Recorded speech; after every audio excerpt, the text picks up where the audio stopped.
बच्चों, तो कैसे हैं आप लोग? आई होप कि आप सब बहुत अच्छे होंगे। तो बच्चों, हम जो क्लास 9th में जो सीरीज लेकर आए थे न्यूमेरिकल्स और जो मल्टीपल चॉइस क्वेश्चन का, उसका एक पार्ट आपके पास ऑलरेडी आ चुका है। आज हम उसका दूसरा पार्ट यानी आगे के क्वेश्चंस को सॉल्व करेंगे। ठीक है, तो कॉपी पेन निकाल कर तैयार हो जाइए। मैं गौरव सिंह एक बार फिर से आप सभी का स्वागत करता हूं हमारे और आपके इस प्यारे चैनल फिजिक्स एम्बेसडर पर। तो आइए बच्चों, स्टार्ट करते हैं। देखते हैं हमारा आज का पहला क्वेश्चन, जो कि आपकी शीट का क्वेश्चन नंबर 16 है। ठीक है, हम क्या डिस्कस कर रहे हैं? हम डिस्कस कर रहे हैं बच्चों जो सीपी पब्लिकेशंस यानी कैरियर पॉइंट जो है उसके मोशन चैप्टर के multiple choice question exercise number 1 को डिस्कस कर रहे हैं, जिसमें अभी तक हमने 15 क्वेश्चंस को डिस्कस कर लिया है। आइए बच्चों, अगला क्वेश्चन देखते हैं, जिसका जो क्वेश्चन नंबर है 16। ठीक है, तो क्वेश्चन हमारे पास है the motion along a straight line is called. मान लो कोई मोशन है, स्ट्रेट लाइन मोशन है, उसको क्या कहते हैं? पहला ऑप्शन दे रखा है वाइब्रेटरी, दूसरा दे रखा है स्टेशनरी, तीसरा सर्कुलर और चौथा लीनियर। तो देखो, वाइब्रेटरी का मतलब क्या होता है? टू एंड फ्रो, ऐसे ये वाइब्रेशन होता है। तो टू एंड फ्रो, इधर जा इधर जा इधर जा, ये वाइब्रेटरी होता है। तो ये वाइब्रेटरी तो नहीं है। स्टेशनरी, रुका हुआ है, वो भी नहीं है। सर्कुलर में सर्कल पाथ पे कवर करना चाहिए। और चौथा है लीनियर। तो हमारा आंसर क्या हो जाएगा बच्चों? लीनियर। कैसा मोशन हो जाएगा ये? लीनियर। यानी हमारा कौन सा ऑप्शन सही होगा बच्चों 16 क्वेश्चन का? ऑप्शन नंबर डी सही होगा। ठीक है, अब हम बात करते हैं क्वेश्चन नंबर 17 की। ठीक है, 17 की बच्चों, हमारा क्वेश्चन नेक्स्ट है 17। वो हमसे कहता है a particle is travelling with a constant speed, this means, इसका मतलब है, पहला ऑप्शन में दे रखा है its position remains constant as time passes, कि जैसे जैसे टाइम पास होता है इसकी पोजीशन कांस्टेंट होती है। अब मान लो ये रहा पार्टिकल यहाँ है और टाइम पास होता जा रहा है और ये पार्टिकल कांस्टेंट, मतलब पोजीशन इसकी चेंज नहीं हो रही है। तो इसमें जब पोजीशन चेंज ही नहीं हो रही है तो इसका मतलब ये रेस्ट में है, जबकि कांस्टेंट स्पीड से चल रहा है तो इसकी पोजीशन चेंज होनी चाहिए थी। तो इसका मतलब पहला वाला ऑप्शन तो हमारा नहीं है। दूसरे ऑप्शन की बात करें, it covers equal distance in equal interval of time. ये कांस्टेंट स्पीड का मतलब क्या होता है? कांस्टेंट का मतलब होता है बराबर समय में बराबर दूरी, यानी यही वाला ऑप्शन हमारा सही है कि ये इक्वल टाइम में इक्वल डिस्टेंस कवर कर रहा है, जिसे हम कहते हैं यूनिफॉर्म स्पीड या कांस्टेंट स्पीड। तो हमारा ऑप्शन कौन सा सही है? बी तो सही है। तीसरे ऑप्शन में कहता है it's acceleration is zero, it's acceleration is zero. अब कुछ लोगों के दिमाग में हमारा सर ये भी तो सही है कि सर एक्सीलरेशन जीरो है, एक्सीलरेशन जीरो है, और एक्सीलरेशन जीरो हो गया तो इसका मतलब सर उसकी स्पीड कांस्टेंट है। ठीक है, तो उसकी स्पीड कांस्टेंट है, लेकिन एक्सीलरेशन जीरो का मतलब ये थोड़ी स्पीड कांस्टेंट है। ये ऐसे कोई बात ही नहीं। जैसे मैंने आपको बताया था कि मान लो कोई एक पाथ सर्कुलर पाथ में चल रहा है, ऐसे इसकी स्पीड है 10 मीटर पर सेकंड, कितनी है? 10 मीटर पर सेकंड। ये लगातार 10 से चल रहा है।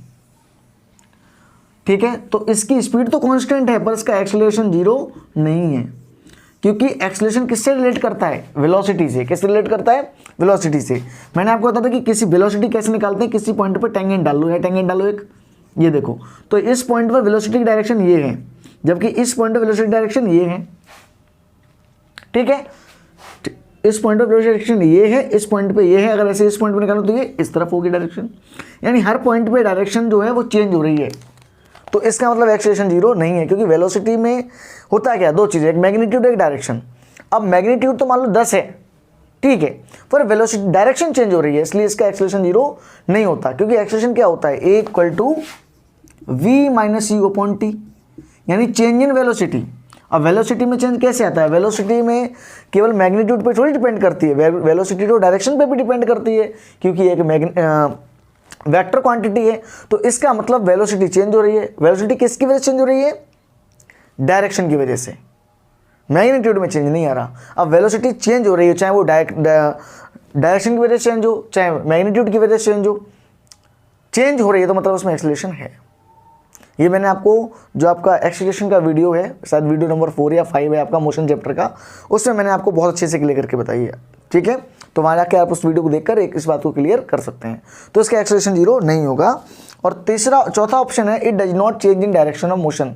ये मोशन की डायरेक्शन चेंज नहीं कर रहा है। कर रहा है भाई, कर रहा है ना, देखो इस पे चेंज कर रहा है, यहाँ इधर है, चेंज कर रहा है, मतलब ये ऑप्शन भी गलत है। यानी ऑप्शन हमारा कौन सा सही है? 17 का बी ऑप्शन सही है। ठीक है, अगला क्वेश्चन है the rate of change of displacement is displacement का रेट यानी डिस्प्लेसमेंट अपॉन टाइम, रेट का मतलब क्या होता है पर यूनिट टाइम। अब आप जानते हो स्पीड का फॉर्मूला होता है डिस्टेंस अपॉन टाइम, और ये किसका फॉर्मूला होता है वेलोसिटी का, डिस्प्लेसमेंट चेंज। तो ये क्या होगी हमारी वेलोसिटी, इसमें ऑप्शन दे रखा है पहला स्पीड, दूसरा वेलोसिटी, तीसरा एक्सेलरेशन और चौथा रिटार्डेशन। तो ये फॉर्मूला वेलोसिटी का है। तो इस प्रकार हमारा 18 का आंसर होगा वो बच्चों क्या होगा, 18 का आंसर हमारा होगा बी। क्लियर है बात। अब हम बात करते हैं क्वेश्चन नंबर 19 की। क्वेश्चन नंबर 19 की बात करेंगे हम। आई होप आपको ये समझ में आ रहा होगा, ठीक है। जिसको नहीं आ रहा है वो प्लीज़ एक बार वीडियो देखे मोशन चैप्टर के, उसको सब चीज़ समझ में आएगी क्योंकि वहाँ सबका एक्सप्लेनेशन किया गया है। तो क्वेश्चन नंबर 19 की बात करें, कहता है स्पीड इज नेवर, स्पीड कभी नहीं हो सकती। पहला ऑप्शन है जीरो, दूसरा है फ्रैक्शन और तीसरा है नेगेटिव, चौथा है पॉजिटिव। आपको पता है स्पीड जीरो हो सकती है, कैसे, टाइम निकलता जाए मैं एक ही जगह खड़ा रहूँ, तो जब टाइम निकलता जा रहा है मैं यहीं खड़ा हूँ, तो मैंने डिस्टेंस, क्योंकि स्पीड का फॉर्मूला क्या होता है डिस्टेंस अपॉन टाइम, स्पीड का फॉर्मूला क्या होता है डिस्टेंस अपॉन टाइम। अब मान लो कोई पार्टिकल है यहाँ खड़ा हुआ है, टाइम बढ़ता चला गया, यहाँ पहुँच के टाइम t बराबर 10 सेकेंड हो गए, पर ये यहीं खड़ा है, तो डिस्टेंस में चेंज आ ही नहीं रहा। जब तो डिस्टेंस कवर ही नहीं करी इसने, डिस्टेंस कवर नहीं कर रहा है, बस भगा टाइम निकलता जा रहा है। इस कंडीशन में डिस्टेंस कितनी, जीरो, तो टाइम का जीरो में डिवाइड करेंगे तो क्या आएगा बच्चों, जीरो। क्या मेरी बात समझ में आई। तो स्पीड कभी भी जीरो नहीं हो सकती, स्पीड जीरो हो सकती है, ठीक है, स्पीड जीरो हो सकती है। Fraction, speed is never fraction, speed fraction में नहीं हो सकती। क्यों नहीं हो सकती भाई, किसी की स्पीड 2/3/4 मीटर पर सेकेंड नहीं आ सकती क्या, आ सकती है। तो ये ऑप्शन भी गलत है। तीसरे ऑप्शन कह रहा है स्पीड इज नेवर नेगेटिव। हाँ ये बात सही है, स्पीड नेगेटिव नहीं होती क्योंकि वेलोसिटी नेगेटिव होती है। स्पीड की कोई वेक्टर क्वांटिटी थोड़ी है, स्केलर क्वांटिटी है। मान लो इधर स्पीड 50 मीटर पर सेकंड थी, ठीक है, फिर इधर वाली स्पीड मान लो इधर वापस आ गई, मान लो घूम के इधर, तो स्पीड इसकी मान लो 20 मीटर पर सेकंड, तो इसकी स्पीड किसी भी कंस्टेंट पे कैसी नहीं होगी, नेगेटिव नहीं होगी। इनको स्पीड है ये, तो इसको ऐड कर लेंगे हम जब एवरेज निकालेंगे तो स्पीड कभी भी नेगेटिव नहीं होती। तुम्हारा ऑप्शन सी और डी है पॉजिटिव, पॉजिटिव ही होती है हमेशा भाई, स्पीड इज ऑलवेज पॉजिटिव, ठीक है। तो ये नेगेटिव नहीं हो सकती, तो इसका मतलब ऑप्शन जो 19 क्वेश्चन है उसका जो हमारा आंसर आ जाएगा वो हो जाएगा सी, यानी नेगेटिव। स्पीड कभी भी नेगेटिव नहीं होती, स्पीड इज नेवर नेगेटिव। अब बात करते हैं बच्चों क्वेश्चन नंबर 20 की। तो कहता है the motion of a body covering different distance in same interval of time is said to be. तो आपने एक डेफिनेशन पढ़ी थी नॉन यूनिफॉर्म मोशन की। नॉन यूनिफॉर्म का मतलब होता है जो बदलता रहे, यानी यूनिफॉर्म नहीं हो, यूनिफॉर्म नहीं है। नॉन यूनिफॉर्म मतलब यूनिफॉर्म नहीं है, मतलब ये कैसा होगा, अलग अलग यानी बदलता रहेगा। और बदलते हुए क्या बोलते हैं अपन, वेरिएबल स्पीड, क्या बोलते हैं, वेरिएबल। तो ये कहता है कि किसी बॉडी का कोई बॉडी है जो डिफरेंट डिस्टेंस, यानी पहले सेकंड में मान लो 1 मीटर चल गया, फिर अगले सेकंड में 2 मीटर चल गया, फिर तीसरे सेकंड में 4 मीटर चल गया, फिर पता चला अगले सेकंड वापस 1.5 मीटर या 2 मीटर चल गया। तो इसकी फिक्स नहीं है कि हर टाइम इंटरवल में यानी हर एक सेकंड में बराबर चल रहा है, ऐसा कोई फिक्स नहीं है। अगर फिक्स नहीं है तो इसका मतलब इसकी स्पीड कैसी है, वेरिएबल है, इसकी स्पीड वेरिएबल है, इसका मोशन वेरिएबल है। तो इसका आंसर कौन सा रहेगा बच्चों, वेरिएबल। पहला ऑप्शन रहेगा जिगजैग, टेढ़ा मेढ़ा, ये कोई ऑप्शन थोड़ी है, हो सकता है सीधा ही चल रहा हो, है कि नहीं है, जो थोड़ी कि स्पीड टेढ़े मेढ़े चलेंगे तभी बदलेगी, ठीक है। दूसरा फास्ट, कोई फर्क नहीं पड़ता, हो सकता है पहले में 1 चले, फिर दूसरे में 2 चले, फिर वापस चले, फिर से 1 चले, तो क्या पता है फास्ट है स्लो है, कम ज़्यादा हो सकता है कभी भी। और तीसरा है स्लो, ये भी कोई ऑप्शन नहीं है क्योंकि स्लो हो ये कोई जरूरी थोड़ी है, वेरिएबल हुआ, कभी कम कभी ज़्यादा कुछ भी हो सकता है। और चौथा ऑप्शन है वेरिएबल, तो यही हमारा ऑप्शन है 20 का ऑप्शन हो जाएगा बच्चों, हो जाएगा हमारा डी। फिर है क्वेश्चन नंबर 21। अब 21 को देखो आप, क्वेश्चन नंबर 21 में कहता है यूनिट ऑफ वेलोसिटी, तो कोई खास बात नहीं है, मीटर पर सेकेंड, क्योंकि वेलोसिटी का फॉर्मूला होता है डिस्प्लेसमेंट अपॉन टाइम। डिस्प्लेसमेंट की यूनिट मीटर, टाइम की यूनिट सेकेंड, तो ऑप्शन क्या आएगा मीटर पर सेकेंड, ठीक है। कुछ बच्चे इसमें कंफ्यूज रहते हैं कि सर ये s-1 इसका मतलब क्या होता है। आप देखो अगर मैं मीटर पर सेकंड लिखूँ तो ये s की पावर नीचे 1 मान सकता हूँ, ऊपर जाके क्या बन जाएगी मीटर, ये पावर किसकी हो जाएगी, नेगेटिव, इसे लिख देते हैं। तो ये भी मीटर पर सेकंड है और ऐसे भी लिखा हुआ मीटर पर सेकंड है। तो इसका ऑप्शन कौन सा हो जाएगा बच्चों, 21 का ऑप्शन नंबर कौन सा है बच्चों हमारे पास, मीटर पर सेकंड का ऑप्शन बी। क्लियर है बात। अब हम बात करते हैं क्वेश्चन नंबर 22 की, ठीक है। क्वेश्चन नंबर 22 की, ये मिटा देता हूं मैं यहां से, ठीक है, आपको समझ में आ रहा होगा। Question number 22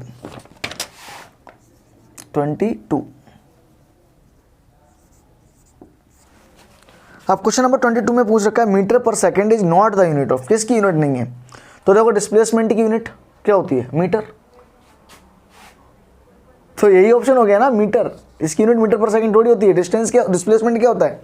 shortest distance between 2 point, एक पॉइंट ए है और एक पॉइंट बी, इनके बीच में शॉर्टेस्ट डिस्टेंस। अभी डिस्टेंस है या डिस्प्लेसमेंट बोल लो, तो ये क्या है? इसकी यूनिट क्या होती है? मीटर। लेंथ होती है ना, लंबाई, और लेंथ को हम किस में नापते हैं? मीटर में। फिर दूसरा है वेलोसिटी। वेलोसिटी की तो यूनिट होती है मीटर पर सेकंड, अभी डिस्कस किया पिछले वाले में। स्पीड की भी यूनिट क्या होती है? मीटर पर सेकंड, ठीक है। और चौथा ऑप्शन है नॉन ऑफ द, तो आंसर हमारा क्या हो जाएगा इसका? ए। क्या आंसर हो जाएगा? ए। क्वेश्चन नंबर 23 की बात करें, particle moves with a uniform velocity. 23 की बात करें, क्वेश्चन कह रहा है कि एक पार्टिकल है वो यूनिफॉर्म वेलोसिटी से मूव करता है। अब अगर कोई पार्टिकल यूनिफॉर्म वेलोसिटी से मूव करता है तो क्या क्या हो सकता है? कि particle must be at rest. जब वो यूनिफॉर्म वेलोसिटी से चल रहा है तो रेस्ट में कैसे हो सकता है? यानी पहला ऑप्शन तो गलत हो गया। दूसरा, the particle moves along A curved path. Particle curved path पे चल रहा है भैया। अब कर्व्ड पाथ पे क्या होगा? मान लो इस पॉइंट पे वेलोसिटी किधर होगी? इधर डायरेक्शन होगी। इस पॉइंट पे डायरेक्शन इधर होगी। इस पॉइंट डायरेक्शन इधर होगी। इस पॉइंट पे डायरेक्शन इधर होगी। इस पॉइंट डायरेक्शन, क्या डायरेक्शन चेंज हो रही है? और हम जानते हैं वेलोसिटी दो चीज़ों पर डिपेंड करती है, एक मैग्नीट्यूड और एक डायरेक्शन। तो भैया दोनों में से एक भी चेंज हो गई, अगर इनमें से अगर एक भी चेंज हो गया, एक भी चेंज हो जाए, एक भी चेंज हो जाए तो वेलोसिटी चेंज हो जाती है। तो वेलोसिटी चेंज हो जाती है, चेंज हो जाती है। इसका मतलब यूनिफॉर्म वेलोसिटी में ना तो डायरेक्शन चेंज होनी चाहिए ना मैग्नीट्यूड चेंज होना चाहिए, तभी वो कांस्टेंट रह सकती है। तो मतलब ये वाला भी गलत हो गया, जिग-जैग तो हो ही नहीं सकता, सीधा रहना चाहिए। दूसरा, particle moves along a circle. अब बात तो वही है कि इसमें ही वही बात है, इधर ही देखो डायरेक्शन चेंज इस वार पॉइंट पे, तो ये भी नहीं है। चौथा है the particle moves along a straight line. Yes, एक पार्टिकल एक स्ट्रेट लाइन पे चलता है तो उसकी डायरेक्शन भी सेम रहती है और मैग्नीट्यूड भी सेम रह सकता है, यही एक कंडीशन है।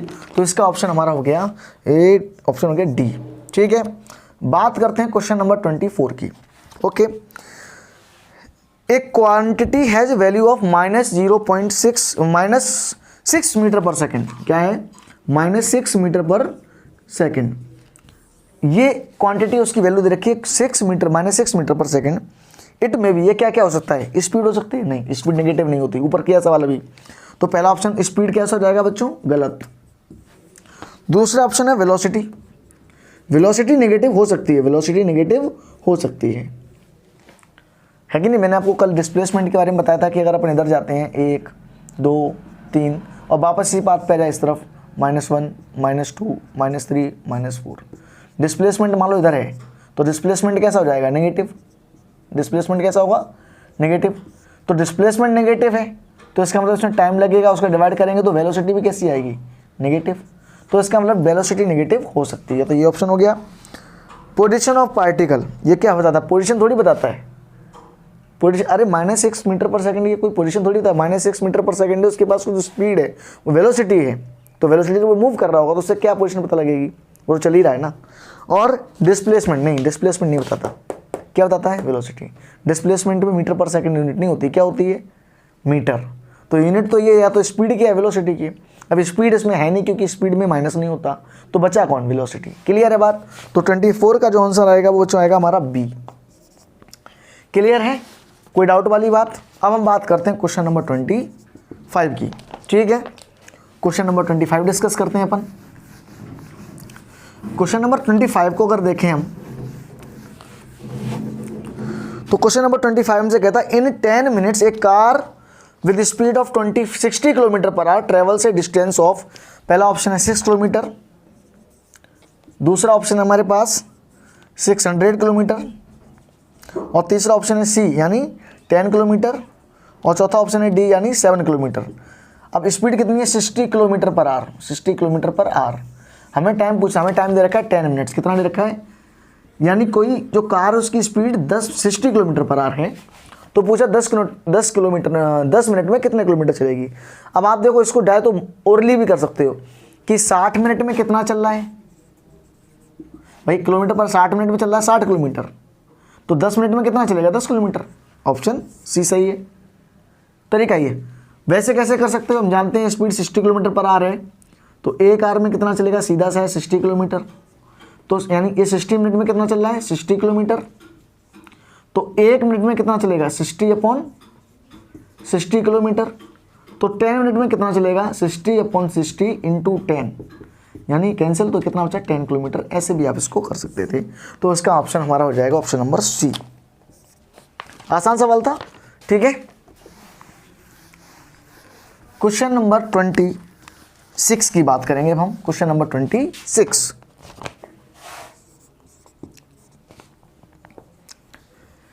Question number 26 is what? A particle covers equal distance in equal interval of time, equal distance in equal interval of time, it is said to be moving with uniform. अब आपको पता है equal interval, equal distance in equal interval time है, तो उसमें इसको हम क्या कह सकते हैं, या तो यूनिफॉर्म स्पीड, यूनिफॉर्म वेलोसिटी, या फिर यूनिफॉर्म एक्सेलरेशन और यूनिफॉर्म रिटार्डेशन।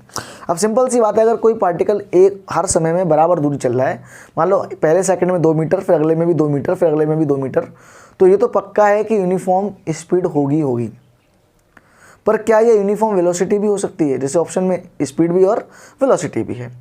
तो हम क्या करते हैं, देखो मैंने भी आपको बताया कि मान लो वो पार्ट सर्कुलर पे चल रहा है, तो स्पीड तो इसकी लगातार 2 मीटर पर सेकंड हो सकती है, 1 सेकंड में 2 मीटर, पर वेलोसिटी इसकी ऐसे नहीं हो सकती, क्योंकि देखो जब इक्वल डिस्टेंस कवर करता है इक्वल इंटरवल ऑफ टाइम में, तो स्पीड कांस्टेंट है, ये तो कंफर्म है, पर वेलोसिटी कंफर्म नहीं है, क्योंकि हमें नहीं पता ये लीनियर पाथ पे चल रहा है या फिर सर्कुलर पाथ पे चल रहा है या फिर जिगजैग पाथ पे चल रहा है। सर्कुलर पे मान लो 2 मीटर पर सेकंड चले, तो वेलोसिटी की डायरेक्शन चेंज हो जाती है हर पॉइंट पे, आपको पता है, ठीक है। यहाँ चेंज वेलोसिटी, यहाँ इधर, यहाँ इधर। वेलोसिटी की सर्कुलर पाथ पे या जिगजैग पाथ पे कैसे निकालते हैं कि जिस पॉइंट पे निकालना है उस पॉइंट को छूती एक टेंजेंट ड्रॉ कर दो, वो उस वेलोसिटी की डायरेक्शन होती है उस पॉइंट पे, तो डायरेक्शन हर जगह चेंज हो रही है, तो यानी वेलोसिटी तो हो नहीं सकती। तो हमारा आंसर क्या जाएगा बच्चों, स्पीड, यानी 26 का आंसर होगा ए। ओके, क्वेश्चन नंबर 27, द ऐसा यूनिट ऑफ एवरेज वेलोसिटी। अब वेलोसिटी हो, एवरेज वेलोसिटी हो, क्या फर्क पड़ता है, तो वेलोसिटी ना, तो उसकी यूनिट क्या होती है बच्चों 27। एवरेज वेलोसिटी की वैल्यू होती है मीटर पर सेकेंड, और कैसे लिखते हैं इसको, मीटर पर सेकेंड, ठीक है तो वेलोसिटी ना ये। अब क्वेश्चन नंबर बात करते हैं 28 की। तो क्वेश्चन नंबर 28 में हमसे बोलता है कि ये car accelerates uniformly from 18 kilometre per hour to 36 kilometre per hour, find its acceleration, ठीक है, in metre per second square. तो देखो पहले आपकी जो शुरुआत की वेलोसिटी है u, हम क्या बोलते हैं इनिशियल वेलोसिटी को, 18 किलोमीटर पर आवर दे रखी है, और फाइनल वेलोसिटी v दे रखी है वो 36 किलोमीटर पर आवर दे रखी है, और टाइम जो बच्चों दे रखा है वो दे रखा है 5 सेकंड्स में इतना हो जाता है, और इसका एक्सेलरेशन जो पूछ रखा है वो इन मीटर पर सेकंड स्क्वायर में इसका आंसर चाहिए हमको। देखो टाइम मीटर पर सेकंड, देखो टाइम तो पहले से सेकंड में है, क्या हमें इन्हें भी मीटर पर सेकंड में चेंज करना पड़ेगा? तो मीटर पर सेकंड चेंज करने के लिए मैंने आपको बताया कि जो किलोमीटर पर आवर चेंज करेंगे 5.18 का मल्टीप्लाई करते हैं, ठीक है, करेंगे तो ये कितना आ जाएगा 5 मीटर पर सेकंड। इसको करो 36 मीटर पर सेकंड, 36 को तो इसमें 5.18 का मल्टीप्लाई करेंगे तो ये भी आ जाएगा हमारा 18 2 जा 36 2 5 जा 10, यानी 10 मीटर पर सेकंड।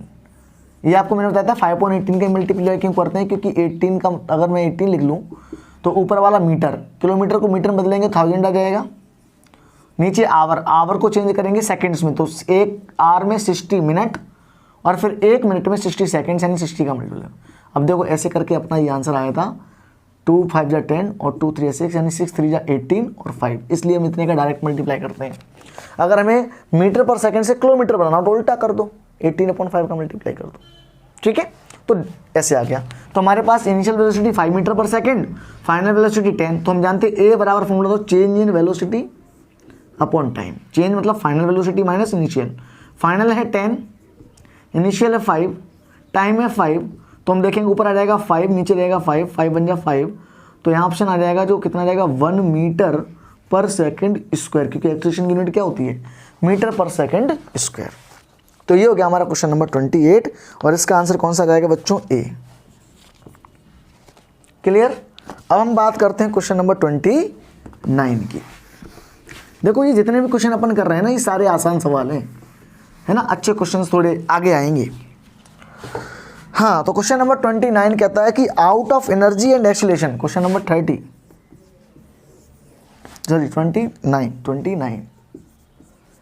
ये कहता है कि out of energy and acceleration which is vector. तो एक्सीलरेशन ही वेक्टर है, एनर्जी तो वैसे ही स्केलर होती है, सोचना नहीं है कुछ, ठीक है।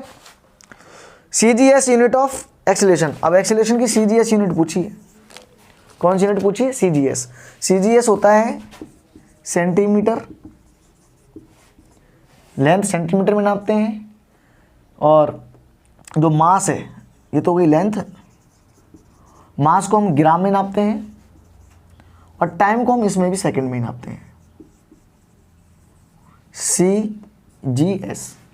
एक होती है MKS जिसमें हम लेंथ को नापते हैं किसमें? मीटर में, और मास को नापते हैं किसमें? किलोग्राम में, केजी में, टाइम को सेकंड्स में, तो इसलिए इसको बोलते हैं MKS। तो एक्सीलरेशन की यूनिट क्या होती है? Metre per second square. अब मीटर पर सेकंड स्क्वायर को, मीटर को क्या लिखेंगे अपन? सेंटीमीटर, यानी सेंटीमीटर।